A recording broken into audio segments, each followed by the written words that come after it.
Bismillahirrahmanirrahim. Assalamualaikum warahmatullahi wabarakatuh.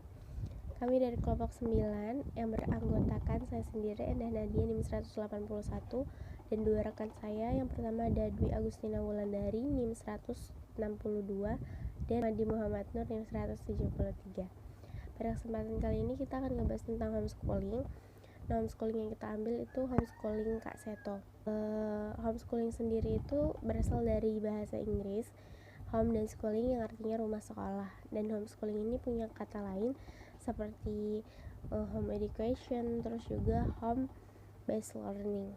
Nah, secara umum homeschooling itu dapat diartikan di mana sebuah keluarga memilih untuk bertanggung jawab sendiri atas pendidikan anaknya dengan menggunakan rumah sebagai basis pendidikannya, yang berarti orang tua itu terlibat langsung dalam menentukan proses, terus penentuan arah dan tujuan, nilai-nilai yang akan dikembangkan, kecerdasan, kurikulum dan materi, serta metode dan praktek belajarnya mau seperti apa. Dan menurut Depdiknas, homeschooling itu termaksud pendidikan yang informal.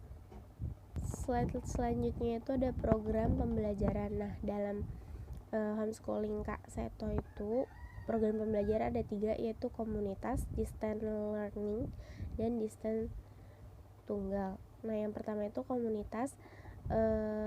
Proses pembelajaran komunitas ini sama seperti biasanya, klasikal, tapi maksimal siswa dalam kelas tersebut itu 10 orang dengan jadwal yang ditentukan sama homeschooling Kak Seto. Dan itu nggak full 1 minggu, tapi hanya 3 hari dalam seminggu, dan itu SD, SMP, SMA kelas 1, 2, dan 3 itu beda jadwal, beda jam. Dan di setiap 3 pertemuan itu ada 1 hari Friday class. Nah, Friday class ini seperti hari bekal keterampilan itu. Nah, yang kedua itu ada distance learning. Nah, distance learning ini program belajar dengan metode belajar mandiri. Peserta didukung oleh kurikulum dan modul. Terus pendampingannya itu berupa tutor visit dengan waktu yang fleksibel yang telah disepakati dengan maksimal waktu 2,5 jam. Terus distance learning tunggal itu kurang lebih sama distance learning aja, tapi bedanya kalau distance learning tunggal itu pada saat evaluasi mereka diwajibkan datang ke homeschooling Kak Seto. Di slide selanjutnya ini ada kegiatan pembelajaran. Nah, kegiatan pembelajaran di homeschooling Kak Seto ada segini banyak. Yang pertama itu ada project class. Nah, project class ini adalah proses kegiatan pembelajaran yang wajib di komunitas. Itu ada project class charity, terus ada entrepreneur dan media.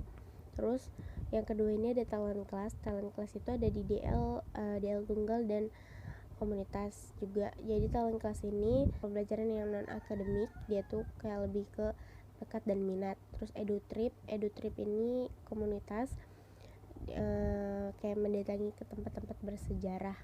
Yang keempat ini ada studi refresh. Nah, studi refresh ini biasa digunakan sama anak komunitas DL tunggal juga untuk kayak setelah UTS atau setelah UAS itu mengadakan studi refresh seperti jalan-jalan bersama atau nonton bioskop bersama gitu dan sebagainya. Terus yang kelima ini ada parent meetings. Nah, parent meeting ini salah satunya itu ada di dalam pembagian rapot dan penentuan kayak jalan-jalan gitu. Terus yang keenam ini ada sparkling. Nah, sparkling ini acara tahunan di homeschooling Kak Seto. Dia tuh acara ulang tahun homeschooling Kak Seto yang termasuk dalam luarannya project class. Jadi dari project class charity dan entrepreneur dan media itu luarannya biasanya ada di sparkling ini. Jadi selanjutnya itu ada wisuda. Nah, sama seperti sekolah biasanya, di homeschooling Kak Seto juga ada wisuda, yaitu pelepasan peserta didik yang lulus. Terus juga kemudian ada kegiatan pembelajaran kurban dan bingkisan Idul Fitri. Nah, ini kegiatan tahunan yang diadakan homeschooling Kak Seto untuk berbagi, untuk mengajarkan kepada peserta didik berbagi dan terus UDL gathering. Nah, ini biasanya diadakan 3 bulan sekali. Biasanya itu diadakan seperti KBM bersama, ngebahas diskusi dan sebagainya gitu anak-anak distance learning class ini. Slide selanjutnya yaitu fasilitas dan layanan. Nah, dalam homeschooling Kak Seto ini ada 2, yaitu yang pertama adalah layanan psikologi. Yang pertama untuk peserta didik, yang kedua untuk orang tua. Nah, peserta didik ini untuk menyelesaikan masalah pribadi dia atau masalah minat dan bakat juga. Terus ada layanan psikologi untuk orang tua ini lebih ke karena sebenarnya pondasinya itu ada di orang tua ya, sekolah homeschooling ini, jadi layanan ini diadakan. Terus yang kedua itu ada tutor visit. Nah, tutor visit ini layanan pendampingan kelas secara intensif, distance learning tunggal dan komunitas juga ada tutor visitnya. Terus maksimal jam bertemu itu 2,5 jam.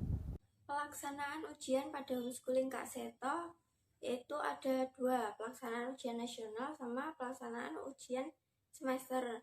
Pelaksanaan ujian nasional ini wajib dihadiri oleh semua siswa, baik SD, SMP maupun SMA. Pada jenjang SD, ujian yang dilakukan yaitu ujian tertulis. Pada jenjang SMP dan SMA dilakukan dengan berbasis komputer atau UTBK. Yang kedua, ujian semester. Ujian ini wajib dilaksanakan untuk semua jenjang, baik SD, SMP maupun SMA. Dan bagi peserta didik yang bertempat tinggal di Jabodetabek, itu wajib datang ke tempat ujian yaitu di gedung homeschooling Kak Seto. Bagi siswa yang bertempat tinggal di luar Jabodetabek, dapat mengirimkan jawaban melalui online. Dampak positif homeschooling yang pertama yaitu peserta didik menjadi lebih mandiri karena dapat belajar sendiri dan menemukan sendiri. Yang kedua, memiliki potensi yang lebih besar karena tidak terikat dengan peraturan-peraturan pemerintah. Dampak negatif homeschooling yang pertama, tidak bisa bersosialisasi dengan teman sebaya. Yang kedua, menuntut peran orang tua karena orang tua bertanggung jawab atas semua proses perkembangan pendidikan anak. Yang ketiga, siap terjun dalam kehidupan nyata karena proses pembelajaran yang dilakukan berdasarkan kegiatan sehari-hari di lingkungan. Yang keempat, kesesuaian pertumbuhan anak dengan orang tua. Yang kelima, relatif terlindungi dari pergaulan menyimpang, misalnya tawuran dan narkoba. Kelebihan homeschooling. Yang pertama, adaptabel. Adaptabel yang berarti disesuaikan dengan kebutuhan siswa dan kondisi orang tua. Yang kedua, memaksimalkan potensi yang dimiliki oleh anak. Kekurangan homeschooling. Yang pertama, dibutuhkan komitmen dan tanggung jawab dari orang tua. Dua, memiliki kompleksitas yang tinggi, artinya orang tua bertanggung jawab terhadap proses pendidikan anak. Yang ketiga, keterampilan dan dinamika bersosialisasi yang relatif rendah. Yang keempat, ada resiko kurangnya bekerja sama di dalam tim. Selanjutnya, kurikulum dalam homeschooling. Setiap orang tua berhak memiliki pilihan dan menentukan pilihan tentang kurikulum yang akan diajarkan kepada peserta didik.